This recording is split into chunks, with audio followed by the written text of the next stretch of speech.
सृष्टि के निर्माण से भी कोटि कोटि वर्ष पूर्व, जब न आकाश था, न पृथ्वी, न सूर्य और न ही चंद्रमा, चारों ओर केवल एक अनंत और गहरा शून्य व्याप्त था।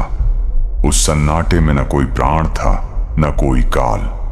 तभी उस घोर अंधकार के हृदय से एक दिव्य नीली ज्योति पुंज प्रकट हुई। ये ज्योति और कोई नहीं, स्वयं आदि अनादि परमेश्वर सदाशिव थे।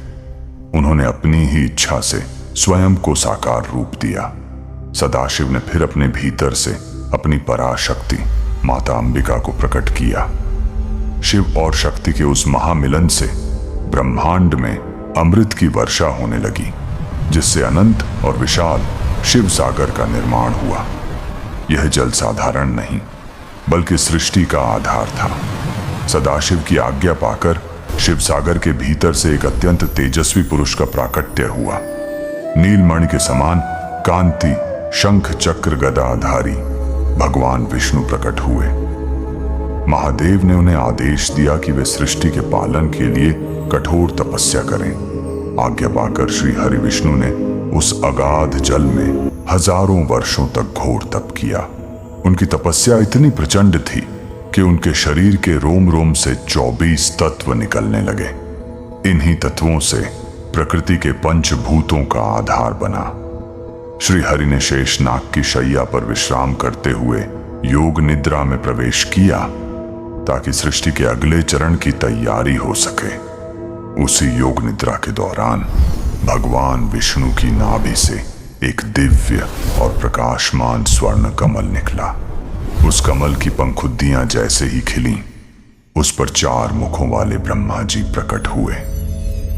स्वयं को उस निर्जन और अनंत अंतरिक्ष में अकेला पाकर ब्रह्मा जी विचलित हो उठे।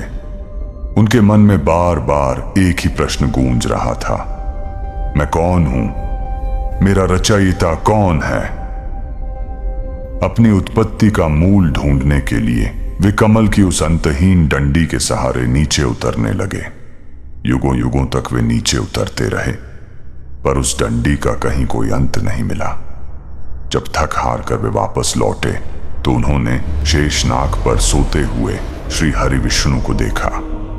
ब्रह्मा जी के भीतर अचानक अहंकार जाग उठा। उन्होंने भगवान विष्णु को जगाया और स्वयं को उनका स्वामी बताने लगे।